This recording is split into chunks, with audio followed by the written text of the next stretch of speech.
வாழ்க வையகம், வாழ்க வையகம், வாழ்க வளமுடன்.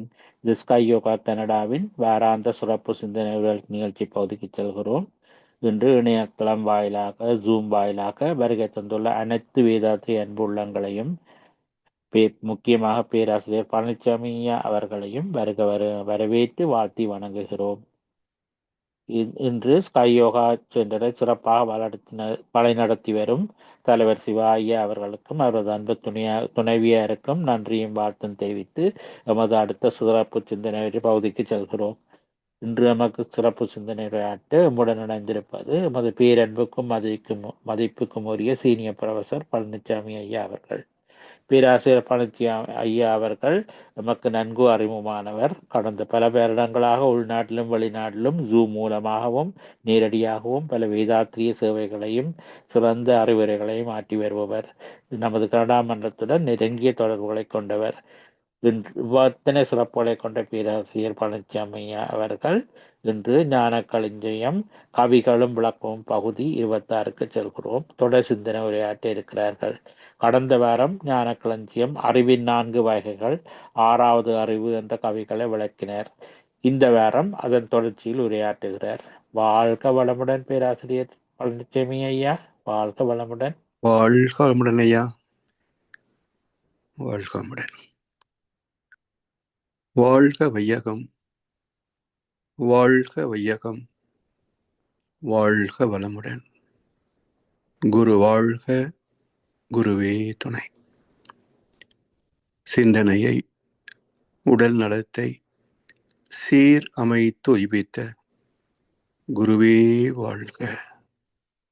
வாழ்க வளமுடன், வாழ்க வளமுடன், வாழ்க வையகம்.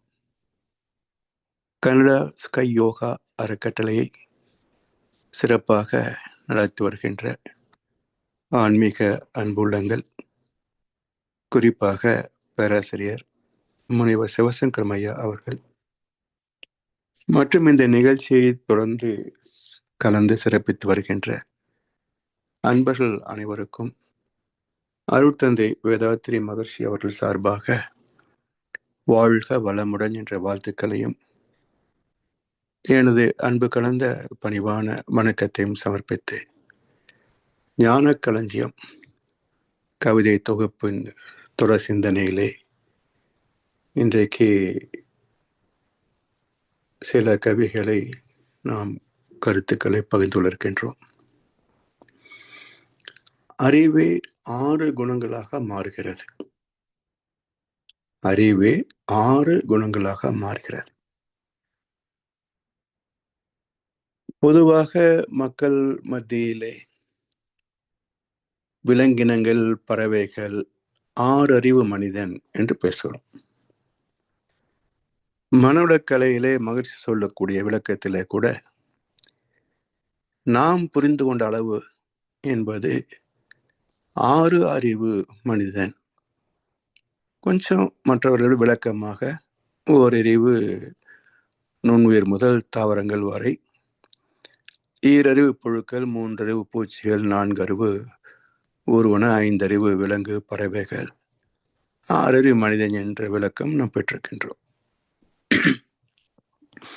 ஆனால் மகர்ஷி குறிப்பிட்டிருக்கின்ற ஒரு முக்கியமான உட்கருத்து என்ன என்றால், அறிவு ஒன்றுதான். அறிவுல இன்னைக்கு எல்லாம் கிடையாது, அது ஒன்றே ஒன்றுதான். பிறகு எப்படி நாம் 6ஆக பிரித்து பேசுகிறோம் என்றால், அந்த அறிவின் உணர்நிலைகளை 6ஆக பிரித்து பேசுகிறோம். அந்த அறிவின் உணர்நிலைகள். இப்போ அறிவுக்கு உணர்நிலைகள் என்கின்ற போது அறிவு தானே மூலம், பேரறிவு. இப்போ பேரறிவு தன்னை அறிந்து கொள்ளுமா? தான் என்ற உணர்வோ அல்லது தான் தான் இந்த உலகத்தை படைத்தவன் என்றோ, இந்த உலக இயக்கங்களுக்கெல்லாம் தான் தான் கர்த்தா என்றோ அந்த பேரறிவுக்கு தெரியுமா என்றால் அது அறியும் திறன் இல்லை. ஸோ அறிவுக்கு அறியும் திறன் உண்டு என்றாலும் அந்த அறிவே மேன்மை பெற்றால்தான் உணர முடியும். அப்ப மேன்மை என்பது என்ன? இப்போ ராமகிருஷ்ணர் பரமஹம்சர் சொல்வார், சூரிய வெளிச்சம் அது உலகம் முழுவதும் ஒரே மாதிரி தான் இருக்கும். இப்போ வீட்டிலே ஒரு அறையிலே நாம் இருக்கிறோம், கிழக்கு பார்த்த வீடுன்னு வச்சுக்கோங்களேன். சூரியன் உதயமான உடனேயே அந்த கிழக்கு பக்கம் உள்ள எல்லா அறைகளிலும் வெளிச்சம் ஒரே மாதிரி தானே விழும், அதுல பேதம் இல்லை. ஒரு அறையிலே மனிதன் இருக்கின்ற, மற்ற அறைகளிலே மனிதன் இல்லை. இந்த மார்கழி குளிருக்கு எவ்வளவு இதமா இருக்கு இந்த சூரிய வெளிச்சம், மிக அருமை, மிக அருமை என்று அந்த சூரியனுடைய தன்மைகளை பாராட்டுவது யார்? எல்லா இடத்துலயும் அறிவு இருக்கு, அறிவு இல்லாத இடமே கிடையாது. மற்ற அறைகளிலேயும் அணுக்கள் இருக்கின்றன, காற்று இருக்கிறது, அந்த வெப்பமும் ஓரளவுக்கு அந்த சூரிய வெப்பத்துக்கு தகுந்தாற் போல சூடும் அங்க இருக்கிறது. அணுக்களிலேயும் அறிவு இருக்கிறது. சிமெண்ட், மண்ணு, கல், அங்க வைத்திருக்கின்ற பொருட்கள் எல்லாவற்றும் அறிவு இருக்கு. ஆனா அந்த சூரியனுடைய வெப்பத்தை, அதுவும் குளிருக்கு இதமாக இருக்கிறது என்ற அந்த சிறப்பை பேசியது மனிதன் தானே. அப்போ அறிவு எங்கும் நிறைந்திருந்தாலும் அந்த அறிவு உணர்கிறேன் என்ற சென்சிங் ஃபேக்கல்டி, உணர்கின்ற திறம், அது வெளிப்படுவதற்கு பஞ்சபூதங்கள் இருக்கணும், நவகோள்களின் துணை இருக்கணும். இந்த பூமி என்ற பஞ்சபூத சேர்க்கையில விகிதாச்சாரம் இருக்கணும். நட்சத்திர தொகுதிகள் 27 ஆற்றல் இருக்கணும். இந்த மூன்றும் கலந்தால்தான் அந்த அறிவுக்கே உணர்கின்ற சிறப்பு வரும். அதனால்தான் மகாபாரதத்திலே கூட வில்லிபுத்திர ஆழ்வார் மிக அற்புதமான ஒரு பாடலை சொன்னார். உன்னை நீதான் உணரா நின் வடிவம் தன்னை காட்டு. கிருஷ்ண பரமாத்மாவிடத்திலே சகாதம் வைக்கின்ற கேள்வி, உன்னை நீதான் உணரா நின் வடிவம் தன்னை காட்டு. கிருஷ்ணன் என்ற இந்த உருவம் அல்ல, இந்த மனித வடிவம் அல்ல, உன்னுடைய மூலம் இதுவல்ல. அந்த மூலம் தன்னை அறியாதது. உன்னை நீதான் உணரா வடிவம், உன்னை நீயே உணர முடியாது, அதுதான் உன்னுடைய மூலம். அதனால் சுத்த வெளியின் பேரறிவு என்பது தன்னை அறிய முடியாது. தான் தான் உலகத்துக்கு ஆதி மூலம் என்பது அதுக்கு தெரியாது. தன்னை வைத்தே இந்த மனிதர்கள் மிக பெரும் வியாபாரம் நடத்துகிறார்கள் என்பதும் அதுக்கு தெரியாது. அப்ப எங்கே தெரிய வருகிறது என்றால், ஜீவன் என்று தோன்றிய பிறகு கூட நுண்ணுயிருக்கு தாவரங்களுக்கும் தொட்டால் தெரியும், அவ்வளவுதான்.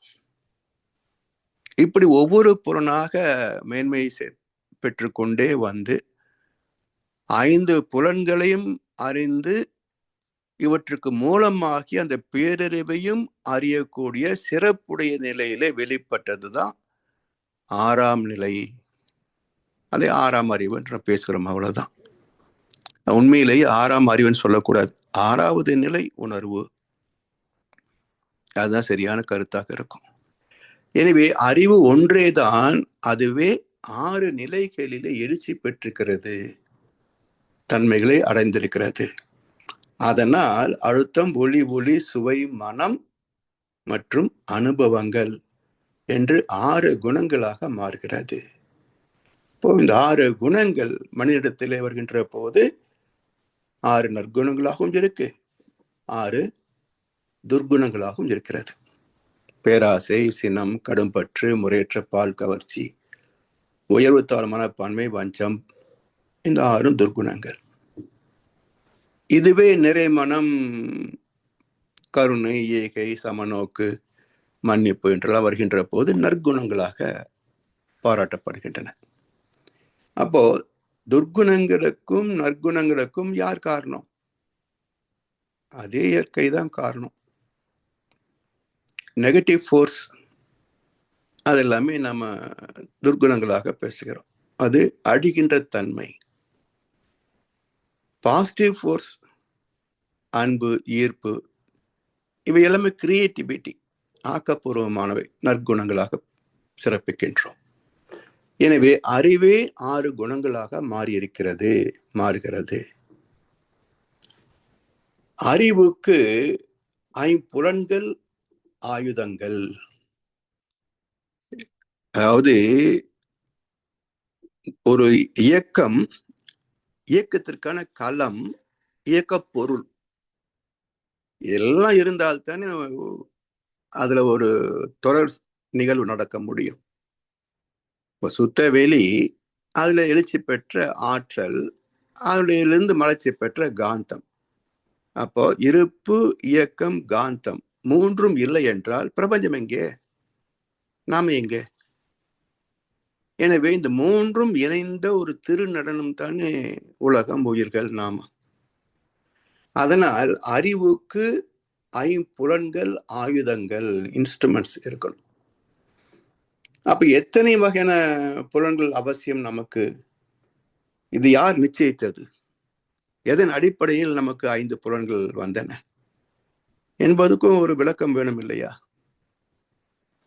இந்த நாம் வருவதற்கு முன்பு, அதாவது எது மூலமோ அதிலிருந்து ஒன்று எழுச்சி பெறுகின்ற போது இதை சார்ந்துதான் இருக்க முடியுமே தவிர முற்றிலும் வேறு ஒன்று இருக்க முடியாது. உள்ளது மலர்ந்தது உலகங்களாய் உயிர்களாய், இல்லாதது வர முடியாது. அந்த கீதை சொல்கிறது, இல்லாததற்கு இருப்பு கிடையாது, இருப்பது இல்லாமல் போவதும் கிடையாது. ஸோ எல்லாமே எக்ஸிஸ்டிங் தான், எதுவுமே புதுசா இன்கமிங் அவுட் கோயிங் கிடையாது.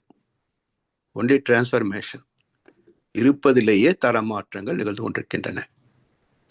எனவே அறிவுக்கு 5 புலன்கள் வந்ததற்கான காரணம் என்ன என்றால், அறிவு எழுச்சி பெற்று இயக்கமாச்சு, இறை துகளாச்சு. அதே சூழ்நிலத்தின் காரணமாக விண்ணாச்சு, விண்கள் கூடியது, பெருக்கமடைந்து காற்று, நெருப்பு, நீர், கெட்டி பொருட்களாக பஞ்சபூதங்கள் வந்தன. அதுக்கு பிறகு பஞ்சபூதங்கள் எதுவுமே கிடையாது, 5 தான். அதுக்கு மேலே 6வது பூதம் ஒன்றும் வரல. ஏன் வரல? வருவதற்கான ஆற்றல் அங்கே இல்லை. ஏன்னா 5வது பூதம் வருகின்ற போதே இந்த மண் இருக்கு, எத்தனையோ வகையான ஜீவராசிகள் மட்டுமல்ல, மண்ணுக்குள்ளாக தாதுக்கள், உலோகங்கள், ரசாயனங்கள் எல்லாம் இருக்கின்றன. ஆனால் ஒரு குறிப்பிட்ட அளவுக்கு மேல் அணுக்கள் கூடினால், இப்போ தங்கத்துக்கு உள்ள ஸ்பெசிபிக் கிராவிட்டி எவ்வளவுங்க? அலுமினியத்துக்குள்ள ஸ்பெசிபிக் கிராவிட்டி எவ்வளவு? அப்போ மிக ஆழத்தில் கிடைப்பது தங்கம், அதுக்கு கீழே போன பிளாட்டினம், அதுக்கு கீழே போன தோரியம், யுரேனியம். அப்ப அதெல்லாம் வெடி பொருட்களாகின்றன. அதுக்கு மேல கூட முடியுதா? முடியல. அப்ப என்னாச்சு? அணு சிதைந்து நெருப்பாக மாறி அது மீண்டும் அலையாகவே, சுத்த வழியாகவே, இறை துகளாகவே வெளியே போய்விடுகின்றன. அப்ப குறிப்பிட்ட சேர்க்கைக்கு மேல் ஒரு சூழ்நிலை அமைந்தது என்றாலும் கூட அது அடுத்த நிலைக்கு மாற முடியாமல் தன்னையே சிதைத்து கொண்டு இறை துகளாகவே வெளிப்பட்டு விடுகின்றன. அப்ப பூமியுடைய அமைப்பை பார்த்தாலே பஞ்சபூதங்கள் அதிகபட்ச ஒரு பொருள் என்றால் வெடிபொருள், யுரேனியம், தோரியம். அதுக்கு மேல அணுக்கு சேர முடியாது. அதனால் அங்க இருந்ததனுடைய அணு சேர்க்கையின் உச்சகட்டம் வெடிபொருள், அதுக்கு மேல சேர முடியாது. அதனால பஞ்சபூதங்களுக்கு அதிகமாக இன்னொரு 6வது பூதம் வரவில்லை. சரி, இந்த 5ம் தன்னை வெளிப்படுத்திக் கொள்ள முடியுமா? உணர்கிறது. கல்லு, மண்ணு கூட உணரும். எப்படி? இந்த டேம் கட்டுறாங்க பாருங்க, அந்த மணல் தன்மை குவாலிட்டியே வேற. நம்ம வீடு கட்டுற, இல்ல கவர்மெண்ட் டிச்சு கட்டுற, பாலம் கட்டுற மணல் இருக்க, அது வேற. அணை கட்டுகின்ற மணல் வேற. அதுக்கு என்ன சொல்றாங்க? பல்கினஸ் அப்படின்னு சொல்லுவாங்க. தண்ணியில பட்டா நல்லா சுருங்கணும், வெயில் பட்டதை நல்லா விரியணும். அப்ப சுருங்கி விரிகின்ற போது இறுக்கம் அதிகமாகும், தண்ணி வெளியே கசிய முடியாது. அதனால் அப்படிப்பட்ட மணலை தான் அணைக்கட்டுகளுக்கு கட்டுவதற்கு பயன்படுத்துவாங்க. அப்போ இவ்வளவு சுருங்கணும் என்ற அளவு ஒவ்வொரு வகை மணலுக்கும் இருக்குல்ல. அதுல உயர்ந்த தர மணல் தானே அதிகமான பல்கினஸ் இருந்தது. அப்போ உணர்றது இல்ல, தண்ணியில போட்டுட்டாங்க சுருங்கணும், வெயில போட்டுட்டாங்க விரியணும்ன்ற உணர்வு இருக்குல்ல.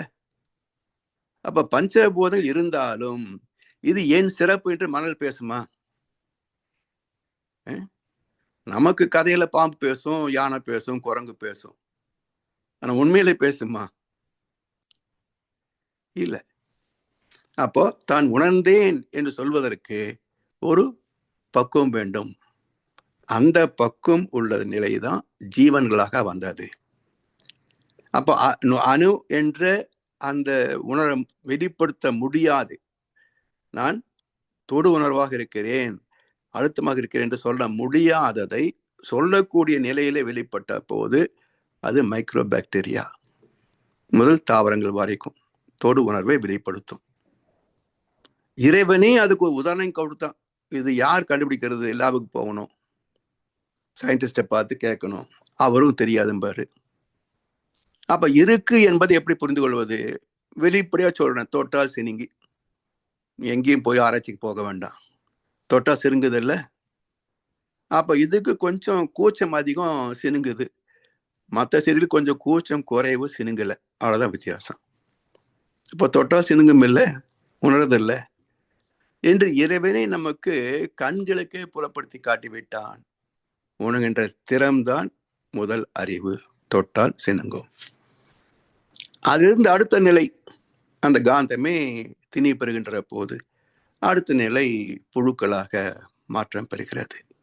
இப்படி ஒவ்வொருவனும் வந்து கடைசியில 5 அறிவு, 5 புலன்களும் சிந்தனை ஆற்றல், மறைபொருள் அறியக்கூடிய அறிவின் தனித்திறமும் உடைய 6 நிலை அறிவுகளும் ஒன்றுபட்ட நிலையில மனிதனாக வந்து பரிணாமம் நிறைவு பெற்று விட்டது.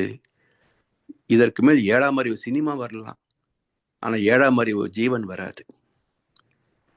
சரி, இப்போ அறிவுக்கு 5 ஆயுதங்கள். அதை இயக்கும் போது தன்னிலையில் நிற்க. அறிவுக்கு அனுபவங்கள் கூடும் அன்றி அது சலனமுற்று பல பொருளில் பற்ற அறிவு அடையும் பல நிலைகள் காமம் ஆதி அருகுணங்களாம். சரி, இப்போ என்ன இதுல பிரிவினை பாருங்க.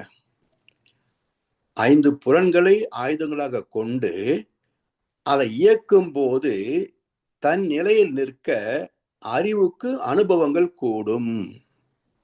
சரி, என்ன பிரச்சனை? இப்போ அனுபவம் வந்துச்சு, என்ன பிரச்சனை? அது பாட்டு உள்ள இருக்குது. என்ன பிரச்சனை நமக்கு? இப்போ எவ்வளவு ஸ்டோரேஜ் ஆனாலும் நமக்கு ஒரு பிரச்சனை கிடையாது. எப்போ நமக்கு சிக்கல் வருகிறது என்றால், அன்றி அது சலனமுற்று பல பொருளில் பற்ற. அறிவு சலனம் இல்லாமல் சபலம் இல்லாமல் இருந்தால் அளவு முறை மீறுவதற்கு வாய்ப்பே கிடையாது. அப்ப அறிவு சலனமுற்று சபலம் உறுகின்ற போதுதான் அது அலைந்து கொண்டே இருக்கும். இயற்கை விதிக்கு முரண்படுகின்ற போது 6 தீய குணங்களாக மாறும்.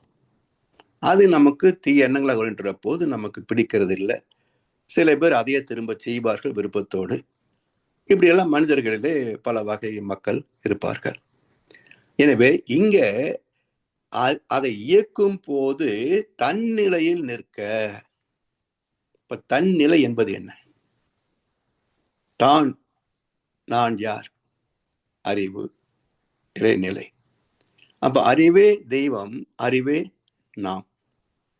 அப்ப அறிவு நிலையிலே நின்று துய்க்கின்ற போது, அறிவு நிலையில இருந்து 5 புலன்களை பயன்கொள்கின்ற போது இந்த பிறப்பின் நோக்கம் மிக எளிதாக தன்னை அறிந்து நிறைவு பெற்றுவிடும். கள்ள புலன் 5ம் காலா மணி விளக்கே என்றார் திருமூலர். இந்த புலன்கள் தான் வாழ்க்கை. ஆனா இந்த புலன்களே வாழ்க்கை என்று போகின்ற போதுதான் அது காம ஆதி 6 குணங்களாக துர்குணங்களாக மாறுகின்றன. அதற்கு வசப்படவில்லை என்றால், புலன்களுக்கு வசப்படவில்லை என்றால் புலன்கள் நமக்கு நன்மை தான் செய்யும். அப்ப புலன்கள் தீமை செய்வது இல்லை.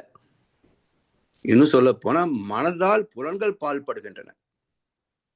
மனதினால உடல் புலன்கள் கருவிகள் ஆயுதங்கள் பால்படுகின்றன. அளவுக்கு அதிகமான வெப்பம் உள்ள டிவி ஸ்கிரீனு, லேப்டாப்பு, செல்போனு கண்கள் பாதிக்கப்படுகிறது. அளவுக்கு அதிகமான சுவை நுகர்ச்சிக்கு ஆட்படுகின்ற போது மற்ற நாக்கு பாதிக்கப்படுறதில்லை. அதனால் மற்ற உடல் உறுப்புகள் எல்லாம் பாதிக்கப்படும். இப்படி எந்தெந்த புலன்களை அதிகமாக இயற்கை அந்த தன்மைக்கு முரண்பட்டு பயன்படுத்துகின்றோமோ அந்த புலன்கள் எல்லாமே பாழ்படுகின்றன. நோய்களாக, பிரச்சனைகளாக, சிக்கலாக வரும். அப்போ இந்த புலன்கள் இல்லை என்றால் எப்படி இருக்கும்? அழகா பிரம்மாண்டமான வீடு, எல்லாம் என்னென்ன ஹை கிளாஸ் இருக்குமோ எல்லாம் ஹை கிளாஸ் வீடு. கதவு ஜன்னல் மட்டும் வைக்கல. இப்ப அந்த வீட்டு என்னன்னு சொல்லுவோம்? பங்களான்னு சொல்லுவோமா, அரண்மனை சொல்லுவோமா, வீடுன்னு சொல்லுவோமா, இல்ல சமாதின்னு சொல்லுவோமா? அழகாத்தான் இருக்குது, ரொம்ப காஸ்ட்லி கன்ஸ்ட்ரக்ஷன். ஆனா கதவும் இல்லை, ஜன்னலும் இல்லை. அது போல மிக அற்புதமான படைப்பு இந்த மனித ஜீவன். ஆனா கண் இல்லை, காது இல்லை, மூக்கு இல்லை, தொடு உணர்வு இல்லை. என்ன பிரயோஜனம்? அதனால் கள்ள புலன் ஐந்தும் காலாமணி விளக்கு. எப்படி தொலை தூரத்தில் வருகின்ற கப்பலுக்கு இங்கே கரை இருக்கிறது என்று வழிகாட்டுகிறதோ லைட் ஹவுஸ், கலங்கரை விளக்கு, அது போல இந்த உலகம், இந்த சுகங்கள், இந்த அனுபவங்கள் எல்லாம் இருக்கிறது என்று நமக்கு எடுத்து காட்டுவது புலன் வழிதானே. அறிவு தனியா பயணிக்க முடியுமா? அறிவு தனியா சுகப்பட முடியுமா? அப்போ புலன் வழிதான் தூய்க்க முடியும். அதனால் காலாமணிகளுக்கு போல இந்த உடலுடைய பாதுகாப்பு, பராமரிப்பு, இனவிருத்திக்கான நன்மையை மட்டுமே தரக்கூடியவை தான் புலன்கள். ஆனால் எப்போது கள்ள புலனாக மாறுகிறது, மாற்றப்படுகிறது, மாறுகிறது சொன்னா சரியில்லை. ஏன்னா புலன் தானாக செயல்பட முடியாது, மனம்தான் அதை ஆட்டி வைக்கிறது. அப்ப மனம் எப்போது கள்ளத்தனமாக செயல்பட வைக்கிறது என்றால், ஏற்கனவே பெற்ற அனுபவங்களை இன்னும் வேண்டும் என்று ஆசைப்படுகின்ற போது அப்பதான் சிக்கல் வருது. அதனால் மிக அற்புதமான கருத்தை மகர்ஷி இங்க அந்த டிஃபரன்சியேஷன், அந்த விரிவை ஒரு வார்த்தையில குறிப்பிட்டு விட்டார். அது என்ன வார்த்தை? இந்த அன்றி, அறிவுக்கு ஐம்புலன்கள் ஆயுதங்கள், அதை இயக்கும் போது தன் நிலையில் நிற்க, அறிவு நிலையில இருந்து பிறழாமல் வழுவாமல் உறுதியாக அறிவோடு நின்று புலன்களை பயன்படுத்தினால் அது அனுபவங்கள் கூடும். அன்றி அது சலனமுற்று பல பொருள்களில் பற்ற. இதை தவிர்த்து அந்த அனுபவங்கள் சலனமுற்று பல பொருளில் பற்ற அறிவு அடையும் பல நிலைகள். இப்ப அறிவை என்ன ஆகுது? வெறும் அனுபவங்களாக இருந்தது, இது எனக்கு பிடிச்சிருக்குது, இதுல நிறைய வேணும், இது எனக்கு பிடிக்கல, வேண்டாம் என்று இந்த பிரிவினைகளை பார்க்கின்ற போது, அன்பு என்ற மூலத்தில் ஒடுங்குவதற்கு பதிலாக அது அனுபவங்கள் என்று விரிவு பெறுகின்ற போது பல பொருட்கள், பல அனுபவங்கள், புதிய புதிய அனுபவங்கள் தேவைப்படுகின்றன.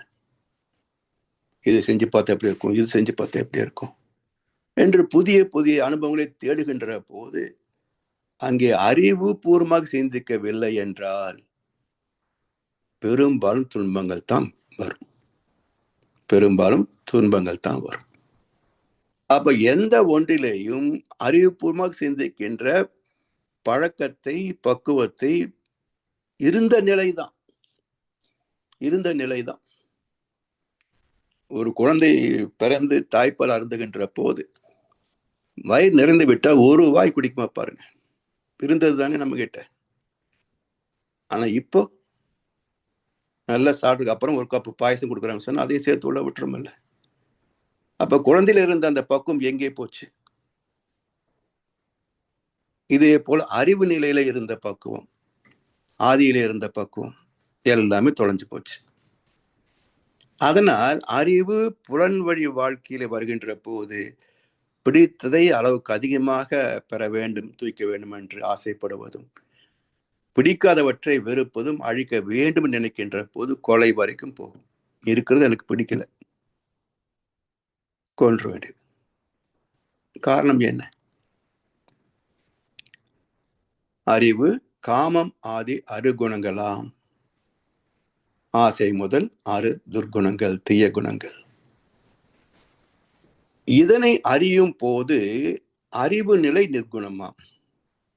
சரி, பிறக்கும் போதே தெரிஞ்சா பிறந்தோம். விலங்கிலிருந்து வந்த பயணம்.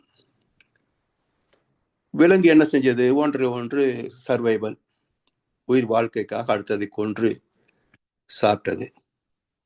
அந்த பிறர் வளம் பறித்தல் குணமே அதுல பகுத்தறிவை புகுத்திய போது சைபர் கிரைம், டிஜிட்டல் கிரைம் வரைக்கும் யார் யாரோ கஷ்டப்பட்டு வாழ்க்கை பூரா சேர்த்து வச்சா ஒரு நிமிஷத்துல அதை பறிக்கக்கூடிய வகையிலே இன்றைக்கு டிஜிட்டல் கிரைம்ஸ் வந்த வரைக்கும் கண்டுபிடிச்சது யாருங்க?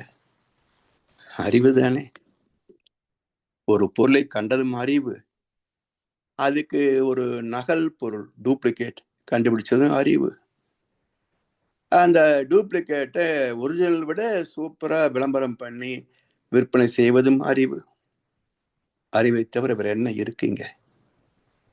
எல்லாமே அறிவின் பல்வேறு கோணங்கள், பல்வேறு பரிமாணங்கள், பரிணாமங்கள்.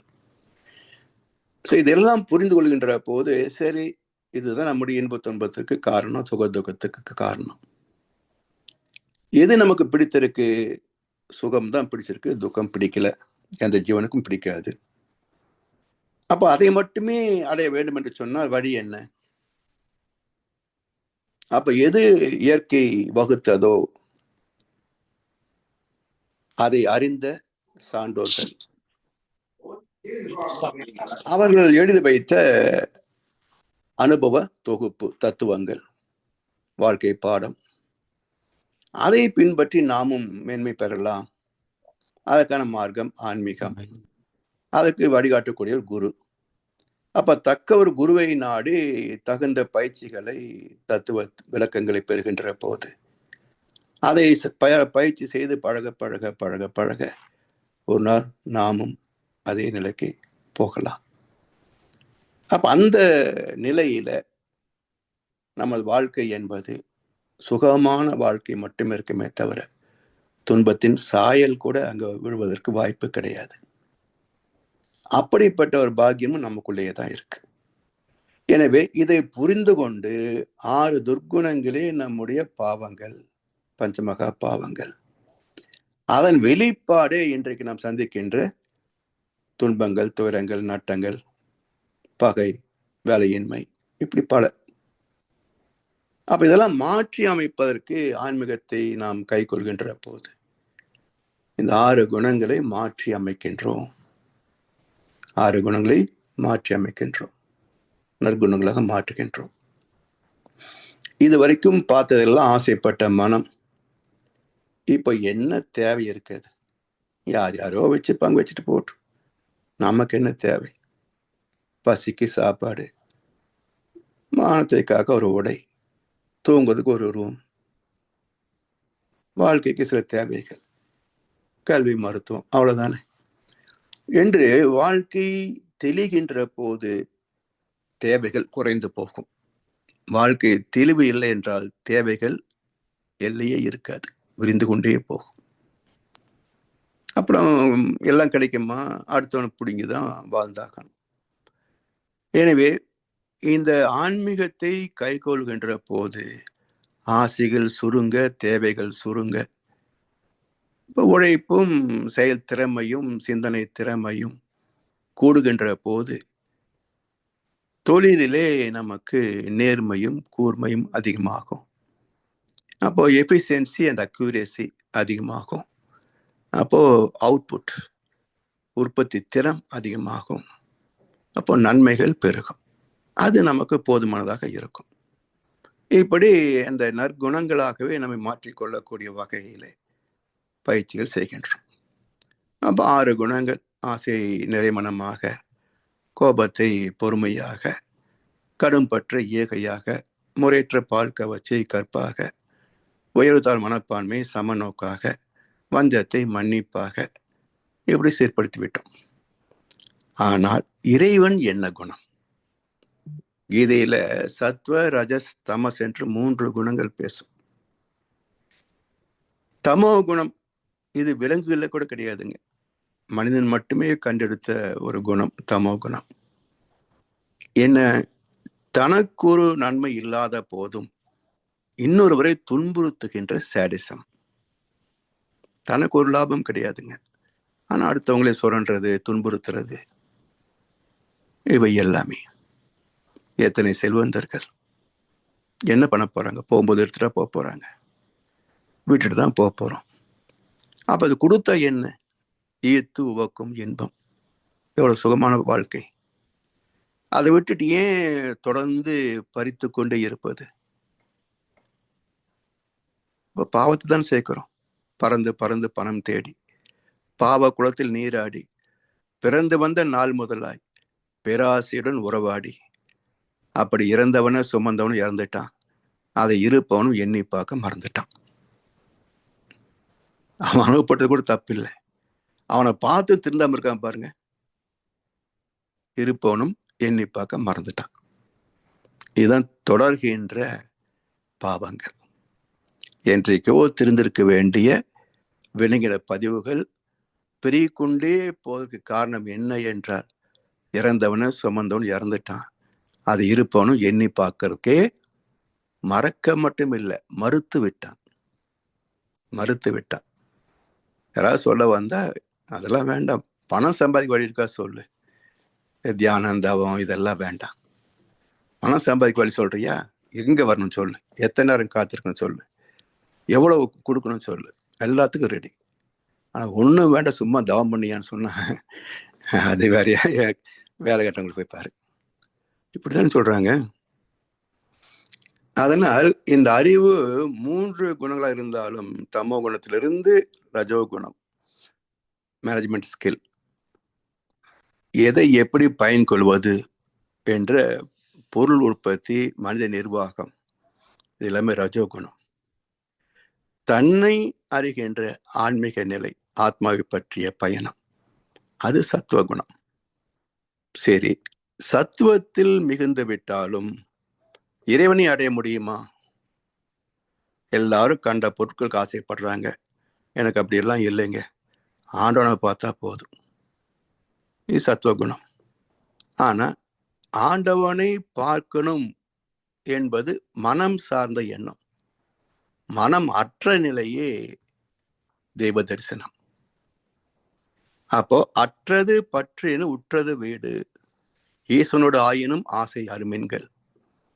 இறைவனை அடையணும் என்பது நல்ல ஆசைதான் என்றாலும் ஆசை மனம் சார்ந்தது. மனம் இருக்கின்ற வரைக்கும் அறிவு முழுமை பெறாது, அதனால் அடைய முடியாது. அப்ப அறிவுக்கு என்ன குணம்? அறிவு நிர்குணம். அறிவு நிர்குணம். ஏன்னா குணங்கள் என்பது ஜீவன் வந்த பிறகுதானே. காரணம் என்ன? உணர்ச்சி, தேவை, முயற்சி, செயல், விளைவு, அனுபவம். அனுபவம் தானே குணங்கள். அப்ப குணங்கள் வந்தது காரணம் என்ன? உணர்ச்சி. உணர்ச்சி என்ன தவிர்க்க முடியும்? ஜீவனே உணர்ச்சி தான். உணர்ச்சி இருந்தால் தேவை இருக்கும், தேவை இருந்தால் ஆசை வரும். ஆசை முறைப்படுத்தவில்லை என்றால் பாவங்கள் வரும். அதனால் இந்த 6 குணங்களும் நமக்கு பயனாகாது. நல்லதோ கெட்டதோ பயனாகாது. காரணம், இறைவனோ நிர்குணமானவன். எனவே அருகுணங்களாம் அதனை அறியும் போது அறிவு நிலை நிர்குணமாம். ஆய்ந்து பாரியர். என குணங்கள் பிறந்தது ஜீவன்களிலே தான். இறைவனுக்கு எந்த குணமும் கிடையாது. அன்பும் கருணையும் இறைவனின் குணங்கள் சொல்லுவோம். அது குணங்களிலே பயன்படுத்தப்படுகின்ற வார்த்தைகளை பௌதிகத்திற்கு தரமாற்றம் செய்கிறோம். அட்ராக்டிவ் ஃபோர்ஸ் ஈர்ப்பு சக்தி அன்பு, ரிப்பல்சிவ் ஃபோர்ஸ் விலகும் சக்தி அழிக்கும் சக்தி கருணை சக்தி கருணை. அப்ப ஈர்த்து பாதுகாப்பது அன்பு என்றும், அழித்து கருணையோடு வழங்குவது கருணை என்றும். இறைவனுக்கு 2 குணங்களாக பேசுகிறோமே தவிர உண்மையில் சுத்த வெளி அல்லது இந்த பிரபஞ்சத்திற்கு என்ன குணம்? Attractive force and repulsive force 2 தான். அப்போ அந்த 2 விஞ்ஞான தன்மைகளே இயக்கத்தன்மைகளே இங்கே குணங்கள் என்று பேசுகின்ற போது அந்த ஈர்ப்பு சக்தியவே இங்கு அன்பு என்றும், அந்த அழிக்கும் சக்தியவே இங்கு கருணை என்றும் ரீநேம்டு, பெயர் மாற்றம் செய்கிறோம். அவ்வளவுதான். அதனால் இறைவனுக்கு எந்த குணமும் கிடையாது, அன்பும் கிடையாது, கருணையும் கிடையாது. அது அட்ராக்டிவ் அண்ட் ரிப்பல்சிவ் 2 தான். அறிவிலே அறிவு நிற்கும் அமைதி காண்பர். இதெல்லாம் தெரிகின்ற போது இந்த உடல் உணர்ச்சிகளை கடந்து போகின்ற வழி என்ன? தவம், தியானம். இதிலே தேர்ச்சி பெறுகின்ற போது முற்றிலும் மனம் கடந்த நிலை, புலன் கடந்த நிலை, உடல் கடந்த நிலை. என்னது? அறிவு. அப்ப பக்தி பெருக்கில் எந்தன் ஊன் உருக, அந்த பரவசத்தில் உள்ள உயிர் உருக, சக்தியெல்லாம் திரண்டு சிவம் பெருக, சித்தமெல்லாம் எனக்கு சிவமயமே. அறிவுமயம். எனக்குள்ளேயும் அறிவு இருக்கு, எங்கும் அறிவு இருக்கு. அப்ப இந்த உடல் என்ற எல்லை கடந்து, பிரபஞ்சம் என்ற எல்லையும் கடந்து, அதற்கு மூலமாக சுத்த வெளியோடு பேரறிவோடு என்ன விடுகின்ற போது இங்கே 2 இல்லை, 1 தான். அப்ப பழுத்த நிலை வரும் வரைக்கும் நீ நான் என்போம், பதமடைந்தோம் ஒன்றானோம். பரமானந்தம், பரம் ஆனந்தம், பரமானந்தம். பரம்பொருள், ஆண் மனிதன், அந்தம் முடிவு. அப்ப பரம்பொருளே மனிதனாகவும் முடிவில் தானேயாகவும் வந்த கதை, பரிணாமம். அதான் பரமானந்தம். அப்போ அந்த அறிவு அந்த நிலை இணைகின்ற போது தன்னை அறிந்த நிலையிலே பேரறிவு பேரின்பத்தை உணர்கிறது. ஏன் உணர்கிறது என்றால், இந்த உடலிலிருந்து புறப்படுகின்ற ஜீவகாந்த அலைகள் இது அந்த சுத்த வெளியோடு கலப்புறுகிறது. அப்போ இந்த ஜீவாந்தத்தின் செலவு தானே புலன் வழி சுகங்கள் இல்லையா? அப்போ சிற்று அறிவை கொண்டு புலன்களை பயன்கொள்கின்ற போது துய்த்தது சிற்றின்பங்கள். அப்ப சிற்றறிவின் பயன்பாடு சிற்றின்பம் என்றால், பேரறிவின் லயம் பேரின்பம் என்றால் அறிவின் மறுபெயர் இன்பம். அதனால் அந்த அறிவோடு லயமாகின்ற போது அது பேரின்பமாக உணர்கின்றோம். அது கூட தெரியாதுங்க. அந்த பேரின்பம்னு எப்போ சொல்ல போறோம் என்றால், அந்த தவம் முடிந்து இறைநிலையிலிருந்து துண்டுபட்டு மீண்டும் இந்த உடலுக்கு வருகின்ற போது அதை பேரின்பம் என்று அறிகிறோமே தவிர அங்க ஒன்றும் தெரிய முடியாது. சுத்த வெளியோடு இணைகின்ற போது அங்க பேரின்பம் தெரியுமா? இன்பம் தெரிஞ்சாப்போ அதுக்கு மனம் என்று பேரு, ஜீவனம் என்று பேரு. எப்படி அறிய முடியும்? அது சுத்த வெளியாச்சே, வெறும் அறிவாச்சே. அப்ப அங்கே இருக்கின்ற வரைக்கும் எதுவுமே இருக்காது. No perception at all. Perception இருந்தா தான் உணர்வுகள் வரும், சுகம் தெரியும்.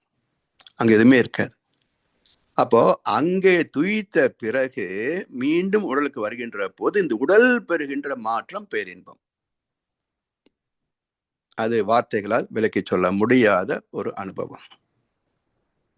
எனவே இந்த பேரின்பம் என்பது கூட மீண்டும் உடலிலே வந்துதான் உணர்கிறோமே தவிர அங்கே கிடையாது.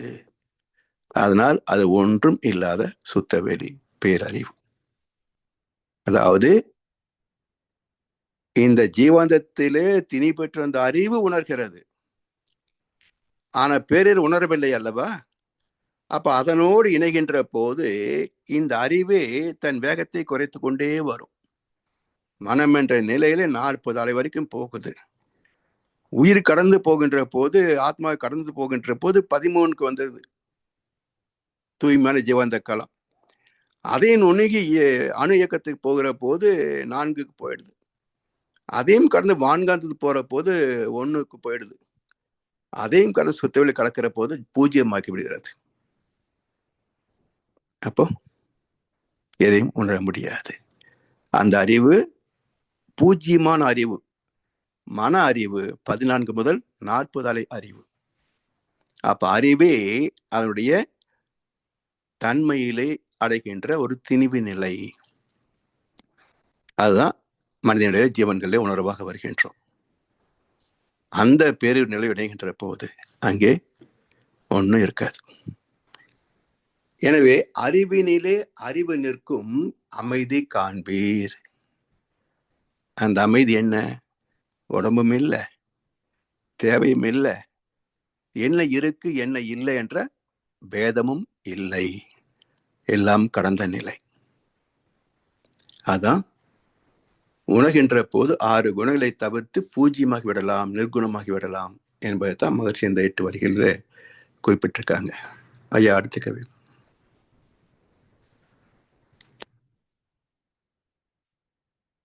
உள்ளத்தின் நிலை.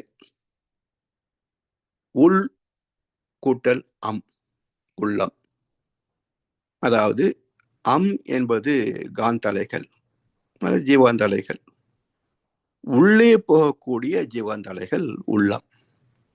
அதாவது புலன் வழியாக நாம் பொருட்களோடு மக்களோடு தொடர்பு கொள்கின்ற போது அந்த உணர்வு நிலைகளை மூளை உணர்ந்து அந்த மூளையிலிருந்து ஜீவாந்தத்தோடு கலப்புற்று மூளையில் அது காலம், தூரம், பருமன், வேகம் 4 அலகுகளாக உணரப்படும்.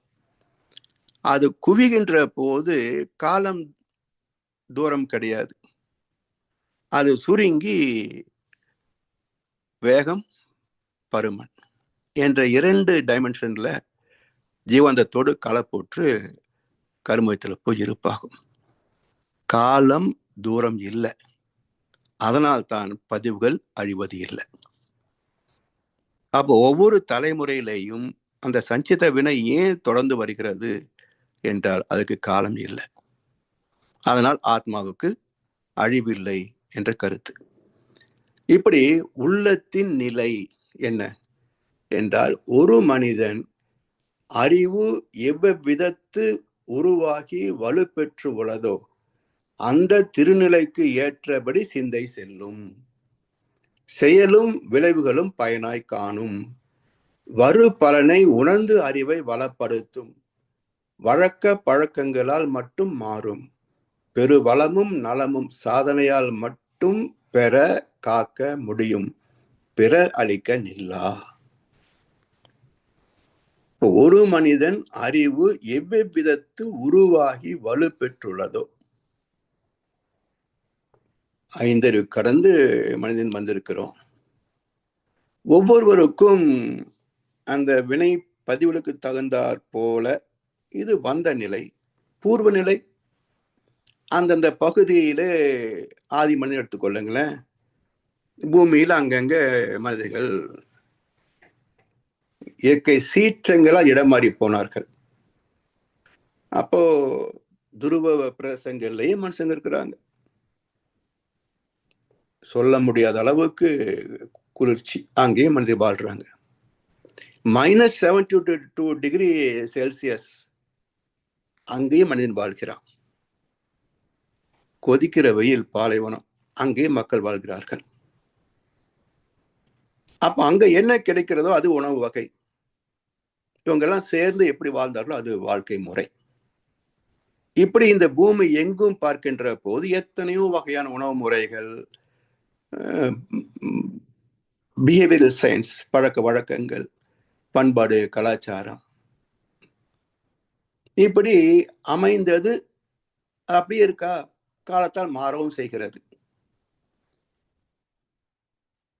அறிவு வளர வளர துன்பத்தை நீக்கி இன்பத்தை பெற வேண்டும் என்ற நிலை வருகின்ற போது பொருட்களால், வசதிகளால் அல்லது சமுதாய மாற்றங்களால், இப்போ நீங்க மேல்நாடுகள் எல்லாம் பார்த்தோம் என்று சொன்னால் பொது இடத்திலேயே தொடர்பு கொள்ளக்கூடிய நிலை இருந்ததெல்லாம் இன்றைக்கு மாறி, ஏன்னா அப்ப குளிர் இருந்தது, அதுக்கு உடனடியான ஒரு வெப்பத்தை ஏற்படுத்த வேண்டும் என்று சொன்னால் ஆண் பெண் சேர்க்கை.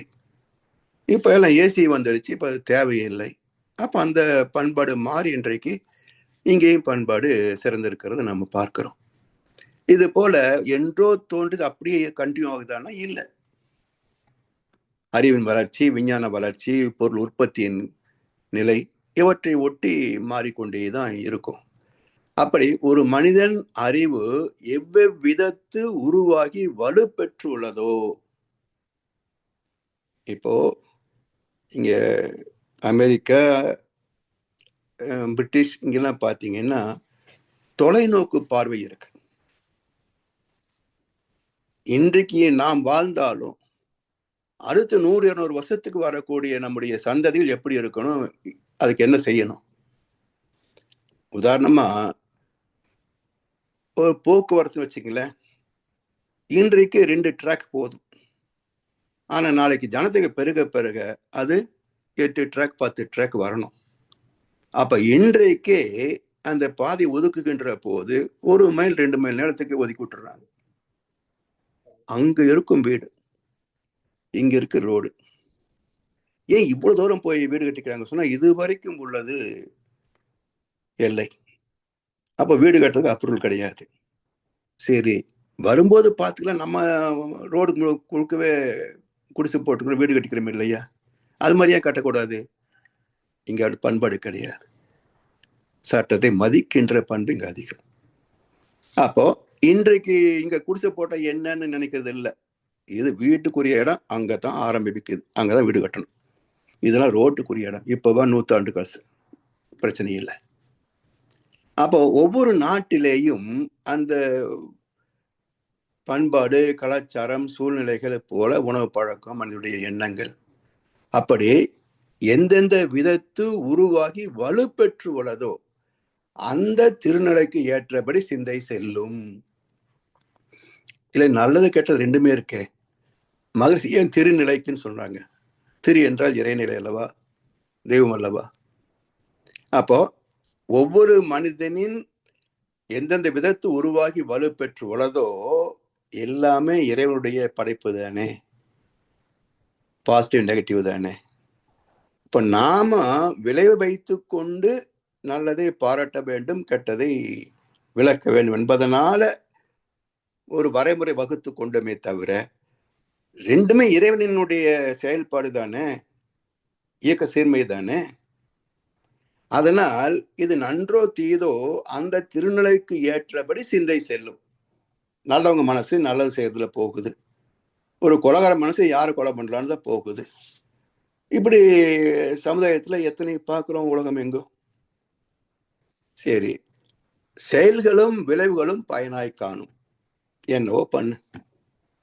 ஆனா இறைவன் அந்தந்த செயலுக்கு தகுந்த விளைவை துல்லியமாக தருகிறான். அளவா சாப்பிட்டுமா, பசி என்ற துன்பம் நீங்கியது, சுகம் மட்டுமே. அளவுக்கு அதிகமா சாப்பிட்டோமா, பசி என்ற துன்பம் நீங்கி வயிற்று வலி என்ற துன்பம் வரும். அப்ப துன்பமே தரம் மாறுகிறது, அவ்வளவுதான். அப்ப துன்பம் இல்லாத வாழ்க்கை வர வேண்டுமென்றால் அளவு முறை காத்தல். அதுக்கு பேர் தான் தெய்வ நீதி, அதுக்கு பேர் தான் இயற்கை சட்டம், அதுக்கு பேர் தான் அறம். எனவே இந்த உடல் படுகின்ற சுக துக்கத்திலே இந்த உடலுக்கும் மனதுக்கும் பிடித்தது சுகம் மட்டும்தான். அப்போ நல்லதை மட்டுமே செய், தீயதை செய்யாதே. இதெல்லாம் அனுபவ பாடங்கள். ரெண்டுமே இறைவனின் அனுபவங்கள் தான். அதனால் திருநிலைக்கு ஏற்றபடி சிந்தை செல்லும், மனசு போகும், எண்ணம் வரும். ஆனால் எதை செய்தாலும் அந்த செயலுக்கு தக்க விளைவுகள் பயனாய் காணும். வரு பலனை உணர்ந்த நிலை வளப்படுத்தும். வரு பலனை உணர்ந்து அறிவை வளப்படுத்தும் வழக்க பழக்கங்களால் மட்டும் மாறும். சரி, இது வரைக்கும் வந்தது. முன்னோர் செய்ததெல்லாம் பித்ரு தோஷமாக நம்மிடத்துல துன்பத்தை தருகிறது. இதுக்கு என்ன மாற்று என்றால் அதை மாற்ற முடியாது, பதிவுகளை மாற்ற முடியாது. எந்த நேரத்தில் என்ன விலை வருதோ அதை சந்திச்சுதான் ஆகணும். இது வேண்டாம், துன்பம் வருது, அப்ப என்ன செய்யலாம்? இனி மேற்கொண்டு துன்பம் தரக்கூடிய இந்த செயலை நான் செய்ய மாட்டேன். துன்பம் வருதா, ரைட், ஏற்று சகித்துக் கொள்கிறேன். ஏன்னா என் சந்ததி நல்லா இருக்கணும். என்னுடைய முன்னோர்கள் தெரிந்தோ தெரியாமலையோ செய்த தவறுகள் பித்ரு தோஷமாக என் தலையில விழுந்துருச்சு. இது என்னுடைய சந்ததிக்கு போகக்கூடாது. அப்ப அதை நான் திருத்திக் கொள்கிறேன் என்று நம்முடைய முன்வினை தன்வினைகளை திருத்தி அமைக்கின்ற போது நிச்சயமாக இன்றைக்கு நமக்கு இல்லைன்னாலும் நம்முடைய குழந்தை உடனே வரவில்லை என்றாலும் அடுத்து வரக்கூடிய சந்ததிகள் வலியுறும் இல்லையா?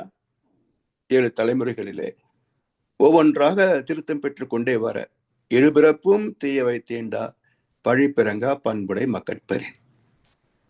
அப்போ ஒவ்வொரு பிறவிக்கும் கடமை என்ன? பண்பு உள்ள நல்ல குழந்தைகளாக பெறுவது. 100% இல்லாவிட்டாலும் 80, 90, 70, 40, என்னை விட சற்று உயர்ந்த ஒரு பிறப்பு, என்னை விட சற்று தூய்மையான ஒரு சந்ததி. அப்படி இந்த பிறவி என்பது வினை பதிவாம் சுமையை விடுத்து தூய்மை பெறவே. ஒவ்வொரு தலைமுறையும் தூய்மை பெற்றுக் கொண்டே வந்தால் ஒரு நாள் அவதார புருஷனாக, தெய்வாம்சம் பொருந்தியவனாக ஒரு குழந்தை பிறக்கும் இல்லையா? அதனால் வரு பலனை உணர்ந்து அறிவை வளப்படுத்தும். அறிவை, இப்ப அறிவு மனமாக குறுகி நிற்கிறது, தீய குணங்களாக சிக்கி தவிக்கிறது. இதிலிருந்து அகத்தாய்வு, அகநோக்கு என்ற தவ பயிற்சி, அகத்த பயிற்சியின் மூலமாக என்னை கொஞ்சம் கொஞ்சமா மாற்றிக்கொண்டே வருகின்ற போது அறிவு தூய்மை பெற்று கொண்டே வருகிறது, மனம் தூய்மை பெற்றுக் கொண்டே வருகிறது, அறிவின் ஆளுமை உயர்ந்து கொண்டே வருகிறது. அப்ப அறிவின் ஆளுமை உயர உயர அறம் சார்ந்து வாழ்கின்றோம், அறம் சார்ந்து வாழ்கின்றோம். மனம் என்ற பிடியிலிருந்து விலக விலக நாம் அதர்மத்திலிருந்து விலகுகிறோம். அப்படி வழக்க பழக்கங்களால் மட்டும் வரு பலனை உணர்ந்து அறிவை வளப்படுத்தும் வழக்க பழக்கங்களால் மட்டும் வினைப்பதிவுகள் மாறும். பெரு வளமும் நலமும் சாதனையால் மட்டும் பெற காக்க முடியும். பெரு வளமும் நலமும், அளப்பரிய செல்வம், வாழ்க்கை வசதிகள், நிறைவான உடல் நலம், இந்த ரெண்டும் தானே நமக்கு வாழ்க்கை தேவைகள். ஒன்று உடல் நலம், மற்றது பொருள் பலம். இதுதான் துய்ப்புக்கானது. துய்ப்பதற்கு உறவு நட்பெல்லாம் வேணும். தனியாக உட்காந்து என்ன அனுபவிக்க முடியும்? மிகப்பெரிய பங்களா கட்டி எல்லா வசதியும் உள்ள வச்சு ஒரு மனிதனை மட்டும் தனியா உள்ள விட்டுட்டு இங்கேயே சுகமா இருப்பான்னு சொன்னா எவ்வளவு நேரம் வேணாலும் இருக்க முடியும்? எவ்வளவு நேரம்? பைத்தியம் பிடிச்சிடும் ஒரு நாளுக்குள்ளேயே. அப்போ மக்கள் உறவு நட்பு இருந்தால்தான் வாழ்க்கை. ஏன்னா இனமாகத்தான் வாழ்ந்து பழகி இருக்கிறோம். விலங்குகள் ஆகட்டும், பறவைகள் ஆகட்டும், இல்லை மனிதர்கள் ஆகட்டும், இனமாகத்தான் வாழ்ந்து பழகி இருக்கோம். தனிமை இங்கே இயல்பு இல்லை.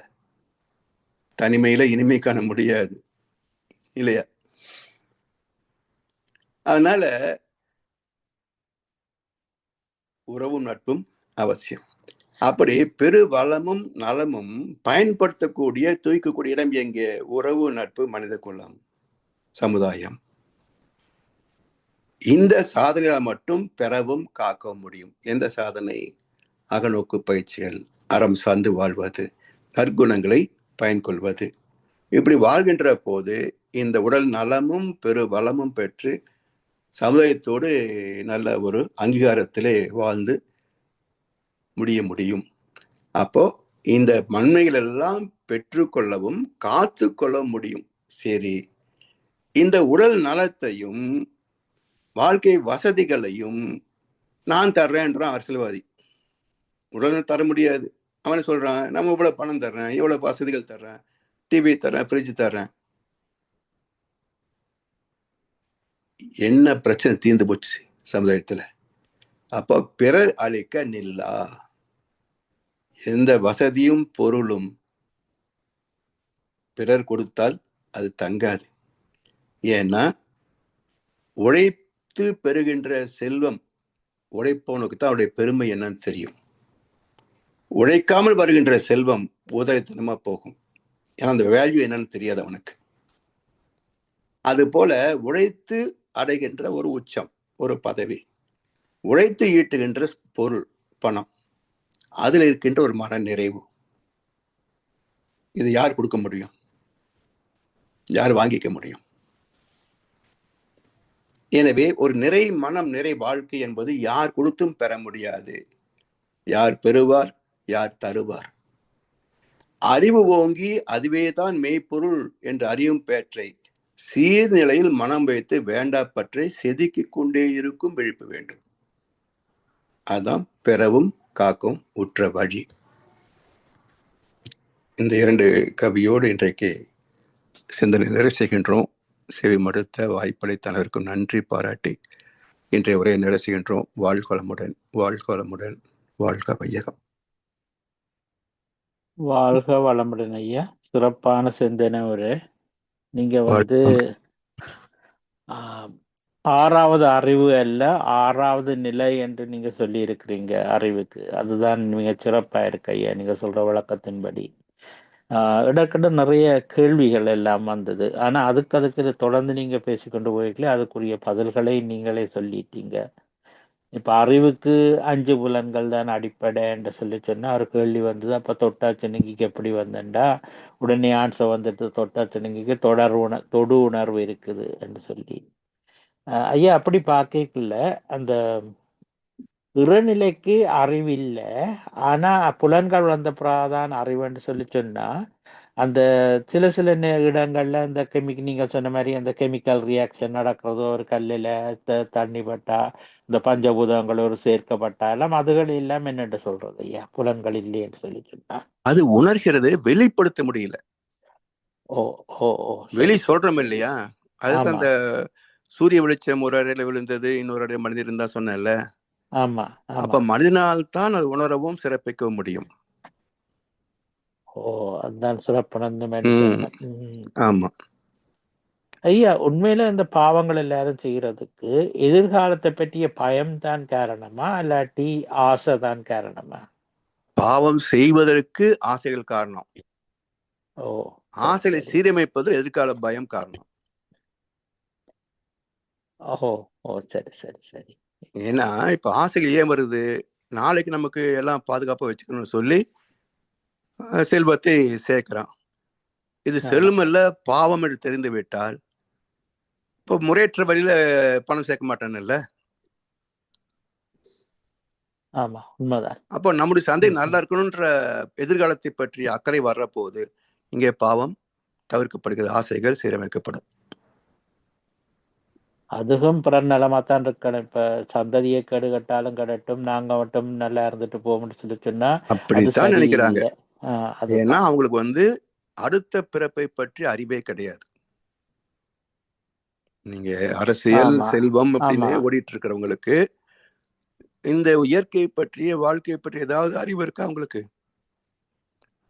எனக்கு சான்ஸ் இருக்கு பண்றேன்ற மாதிரிதான் பண்ணிட்டு போவாங்களே தவிர அவங்களுக்கு கர்மா, இன்ப துன்பம் எதை பத்தி அவங்களுக்கு இது இப்படித்தான் வாழ்க்கையை நினைச்சுக்கிறாங்க, அவ்வளவுதான். எனக்கு சாமர்த்தியமே நான் ஏமாத்துறேன், உனக்கு சாமர்த்தியத்தை காப்பாத்திக்கோ, நீ ஏமாந்து என்னையோட தப்பு சொல்றேன்றதுதான் இப்ப கான்செப்ட். நான் ஏமாத்துவேன், ஆமாதான். உனக்கு காப்பாத்திக்கிற அறிவு இல்லைன்னா அதுக்கு நான் என்ன பண்ணட்டும்?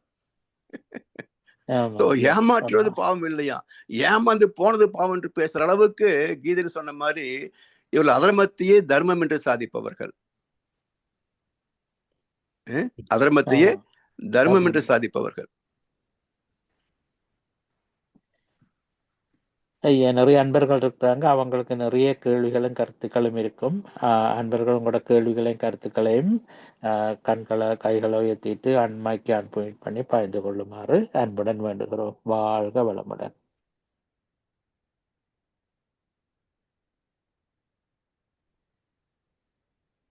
வாழ்க வளமுடன் ஐயா. வாழ்க வளமுடன்மா, சொல்லுங்க ஐயா, முதல் கவியில அறிவின் 6 நிலைகள்னு சொன்னாங்க. இப்போ அறிவு அப்படின்னு நம்ம ஜென்ரலா நம்ம அறிவு அப்படின்னு சொல்றது தூய்மையான அறிவு தானே சொல்றோம். அப்ப அந்த 6 தவறான குணங்களையும் அறிவுன்னு சொல்றாங்களே, அது எப்படி? அதாவது அறிவே தான் எல்லாமாக மாறுகிறது இல்லையா? அது உணர்ச்சி தானே. ஆமா, நல்லது குணம் தீய குணம் சொல்றோம். ரெண்டுமே அறிவிலே ஏற்பட்ட குணங்களாக மாறுது. ஓகே, அறிவிலே ஏற்பட்ட பதிவு தானம்மா. அது பதிவு, அது அறிவே ஆகுமான்ற. அறிவு அப்படின்னா நம்ம ஜென்ரலா அசைந்த நிலையில் மனம் அசையாத நிலையில் அறிவுன்னு சொல்றோம். ஓகே, அறிவுக்கு இன்னும் பல, அதாவது மெய் அறிவு, விஞ்ஞான அறிவு, அப்புறம் பட்டறிவு, கற்றறிவு, அனுபவ அறிவு, இப்படி அந்த அறிவுகள்ல அந்த அனுபவ அறிவு அதுல வருமா இது? இந்த 6 தீய குணங்கள், அறிவு அப்படின்னாலே நல்லது அப்படிங்கிற மாதிரி நினைச்சிட்டு இருக்கோம். அப்ப அது தீமைய குணங்களையும் அது அறிவுன்னு சொல்ல முடியுமான்னு கேக்குறேன். இல்ல அப்படி சொல்ல முடியாது. நாம தான் பிரிக்கிறோம். அதாவது இயற்கையில் இறைநிலையில் பாத்தீங்கன்னா எல்லாமே அறிவினுடைய அனுபவங்களும் தரமாற்றங்களும் தான். அந்த தரமாற்றங்கள் நிகழ்ந்த போது 5 அறிவு வரைக்கும் தேவையினால பண்ணினது. மனிதன் வந்த பிறகு அதை நீக்கிக் கொள்ளலாம். ஆனா அந்த சிந்தனை இல்லாததுனால அதே பிறர் வளம் பறித்தலை வச்சு வாழ்கின்ற போது அடுத்தவங்களை ஏமாத்தி பறிக்கிறது எல்லாமே துன்பத்தை தருகிறது, பாவத்தை தருகிறது. ஏன்னா ஒரு மனிதனை ஏமாற்றி பறிக்கிற போது அவன் வருத்தப்படுறான் இல்லையா? அந்த வருத்தப்பட்டது இவனுக்கு பதிவாகும். இப்போ நம்ம இத்தனை லட்சம் கோடி சம்பாதிக்கிறாங்க, ஏன் இன்னும் அவங்களுக்கு தண்டனை வரல அப்படின்னா இது யாரையும் பாதிக்கல, தனிப்பட்ட மனிதனை பாதிக்கல. அப்ப தனிப்பட்ட மனிதனை பாதிக்கிற போது அவன் நேரடியா வருத்தப்பட்டு அவன் சபிப்பான். நீங்க ஒரு சமுதாயமாக பாதிக்குது சொன்னாலும் இவங்க அதை நினைக்கிறது இல்ல, நமக்கு பாத்துக்கலான்றது தானே. இப்ப சமுதாயம் பாதிக்குன்னு தெரிஞ்சுக்கிட்டாக்க ஒரு அயோக்கியனை தேர்ந்தெடுக்க மாட்டாங்க மறுபடியும். 60 வருஷமா ஒரு அயோக்கியனுக்கு ஓட்டு போடுறாங்கன்னு சொன்னா அப்ப பாதிக்கப்படலைன்னு நினைக்கிறான் இவன்,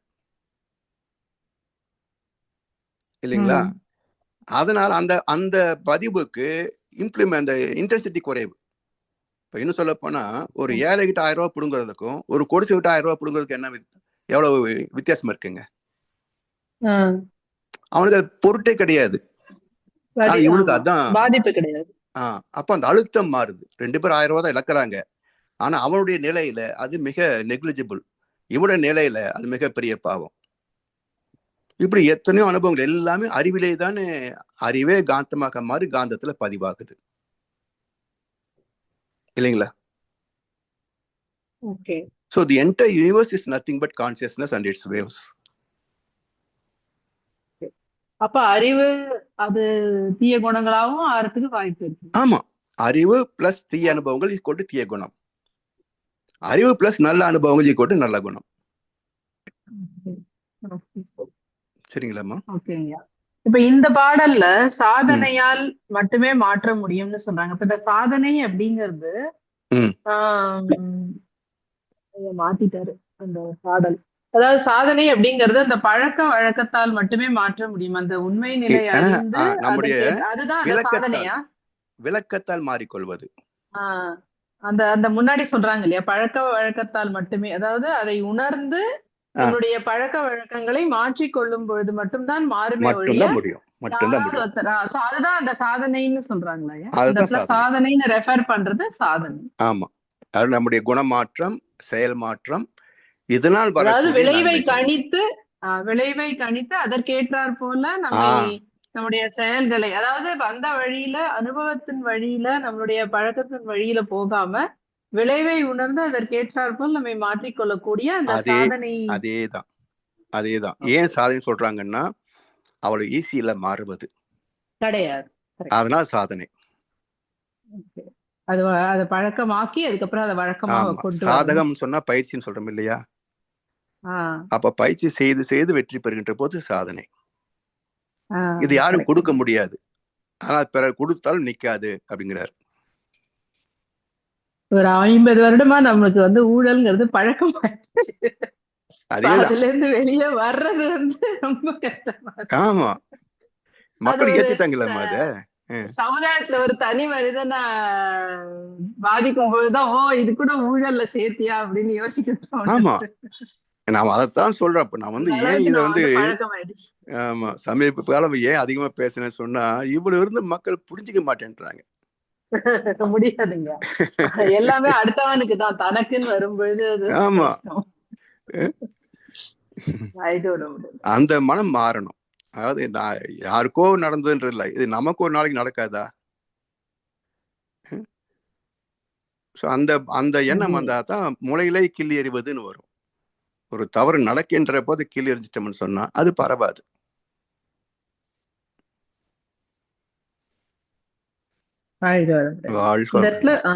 மாத்திட்டாரு ஐயா. அறுவடையும்னு இருந்தது, இப்ப அறிவடையும்னு மாத்திட்டாரு. சரி சரி. வாழ்க. ஜெகநாத் ஐயா, கேள்விகள் உண்டா? அன்மன் பண்ணி இருக்கிறீங்க. எம் ஜெகநாத், கேள்விகள் உண்டா? ஐயா, நான் ஒரு கேள்வி கேட்க விரும்புகிறேன். கேளுங்க ஐயா.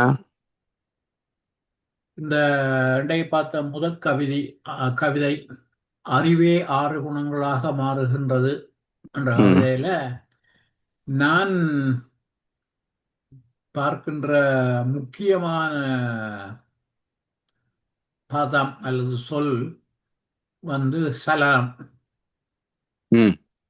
சலனமுற்று பரப்பொருள்களில் பெற்ற அப்பொழுதுதான் இந்த நிலையெல்லாம் மாறுது.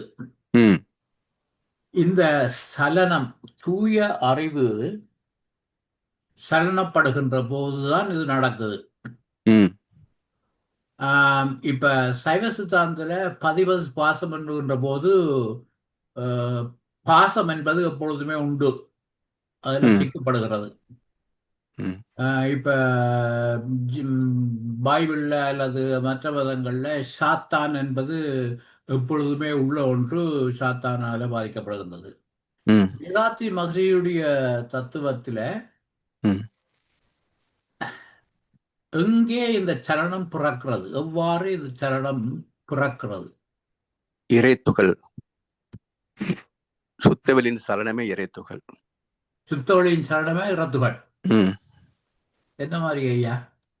ஏன்னா அந்த தஞ்சிருக்கத்தால் எழுகின்ற ஒரு எழுச்சி. இப்ப சலனம் என்பது ஒன்றிலிருந்து இன்னொருத்துக்கு போறது தானே.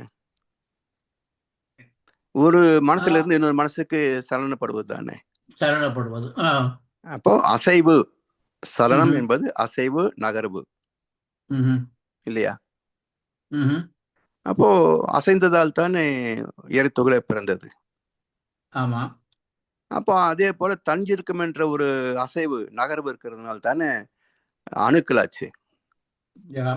அதே போல் இந்த அசைவு நகரம் இல்லாத கோலே இல்லையே, அணுவே இல்லையே, இப்ப ஜீவனம் இல்லை. அப்ப அசைவும் நகரும், நான் கொஞ்ச நேரம் தவத்தில் உட்காரும் போது எவ்வளவு அசைகிறோம் பாருங்களேன், முடியறது இல்லை. அப்ப இயற்கையே வந்து அசைவும் நகரும் தானே, சலனம். அப்ப அந்த சலனத்துக்குள்ள, ஆனா அந்த சலனம் தான் பிரபஞ்ச தோற்ற வளர்ச்சி எல்லாத்துக்கும் காரணமே. மூலமே அதுதான். அதனால என்ன சொல்றாரு, சலனமுற்று ஐம்புலங்களை பயன்படுத்துகின்ற போது அனுபவங்களே சேரும். அன்றி இது பற்றுகின்ற போது பிரச்சனையா மாறும். அப்ப அந்த பற்றுதல் வருகின்ற அந்த சலனம். ஏன் நம்ம தப்பு பண்றோம்னு சொன்னா, இது எனக்கு பிடிச்சிருக்குன்ற பற்று, இன்னும் வேணுன்ற பற்று.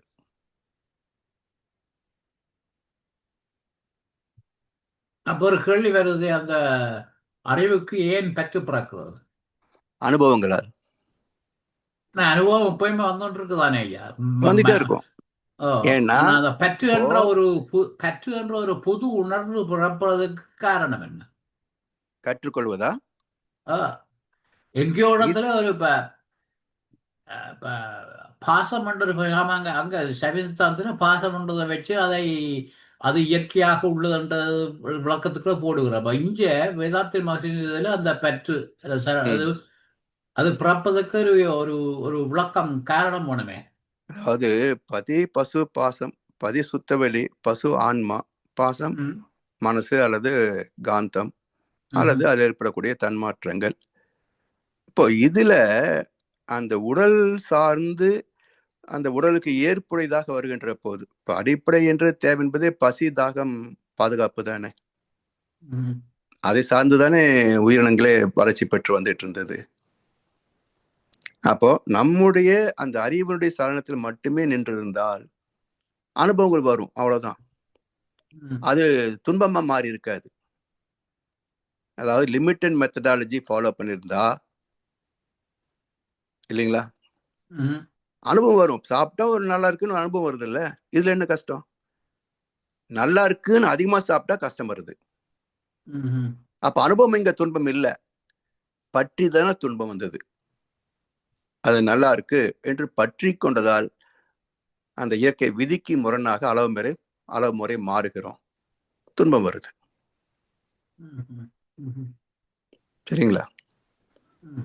இப்ப ரெண்டும் அறிவே தான், பாசிட்டிவ் நெகட்டிவ்ன்ற மாதிரி அறிவே நற்குணங்களாகவும் துர்குணங்களாகவும் வரும்.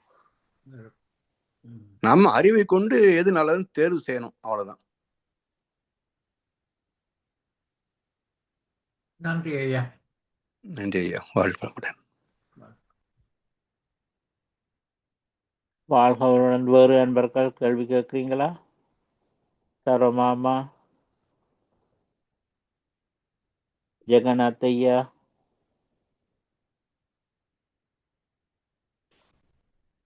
கேள்விகள் இல்லை போல இருக்கு வேற. வாழ்க வளமுடன். வாழ்க வளமுடன் ஐயா. ஐயா எனக்கு வாழ்க வளமுடன் சொல்லுங்க. ரொம்ப நன்றி ஐயா. உங்க குரலை கேட்கும் போது ஆனந்தமா எத்தனையோ விஷயங்களுக்கு தெளிவு கிடைச்சி, கேள்வி பதிலையும் தெளிவு கிடைச்சி நிம்மதியா வாழ்ந்துகிட்டு இருக்கோம் ஐயா. நாங்க வெளியூர் வந்து கிட்டத்தட்ட ஒரு 30 வருஷம் ஆயிடுச்சு. உங்க உரையில ஒரு தடவையும் பல தடவைகள் நீங்க வெளிநாட்டு வாழ்க்கையை பத்தியும் வெளிநாட்டுல இங்கே இருக்கிற சீர்திருத்தங்களை பத்தியும் தொலைநோக்கு பார்வையை பத்தி எல்லாம் ரொம்ப பெருமையா சொல்லிக்கிட்டு இருக்கிறீங்க. அது உண்மையா ஐயா? பல தடவைகள் எங்களுக்கு ஒரு வெறுமையும் தனிமையும் பிள்ளைகளை சில நேரம் இங்கே வந்து தவறாக இருக்குமோ என்ற ஒரு எண்ணமும் திடீர்னு வரத்தான் செய்தையா.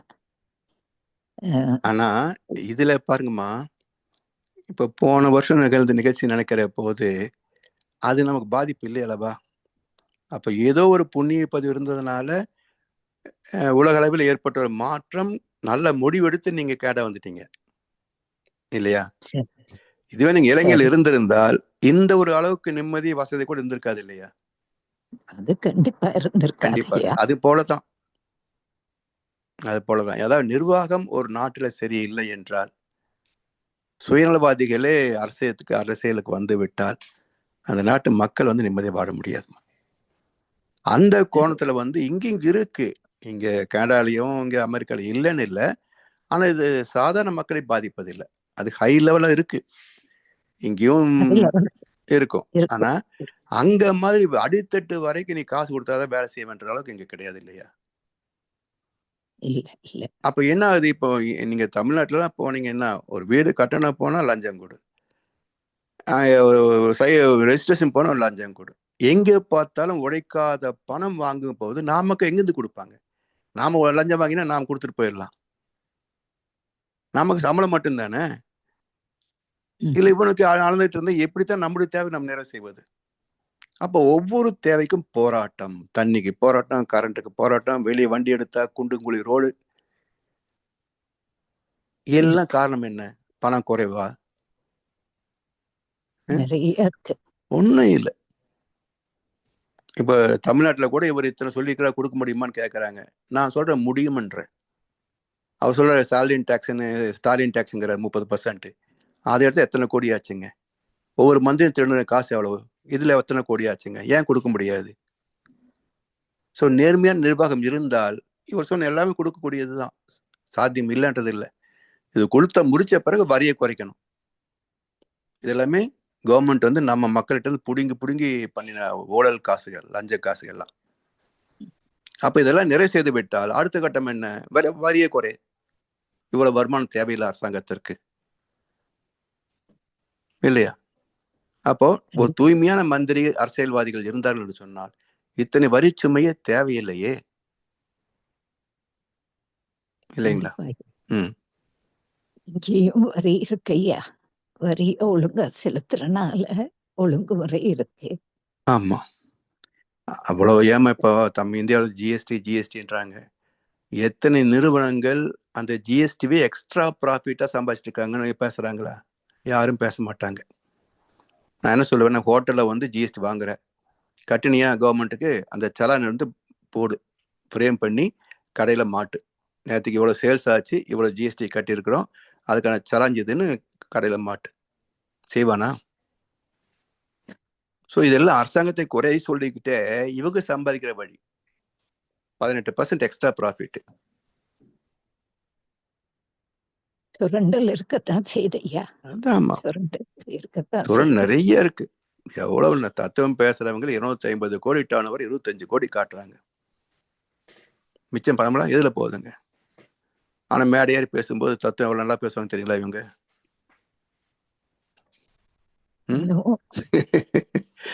பாக்குறோம்மா, அதனாலதான் பார்த்தது அனுபவங்களை வச்சுதான் நம்ம சொல்றோம். சொல்றீங்க, நிச்சயமா ஐயா, சிந்திக்க வைக்கிறீங்க, சிறப்பா வாழ்றதுக்கு வழி சொல்றீங்க.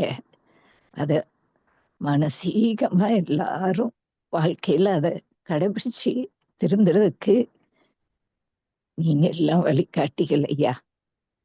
மிக்க நன்றி. வாழ்க வளமுடன், வாழ்க வளமுடன் ஐயா. நன்றிமா, வாழ்க வளமுடன். வாழ்க வளமுடன் ஐயா. வேற கேள்விகள் ஒருவரும் கையெழுத்தின மாதிரி தெரியவில்லை. நாங்க முடிச்சு கொள்ளலாமா? நிறைவு செய்து கொள்ளலாம். ஓகே, வாழ்க வளமுடன்.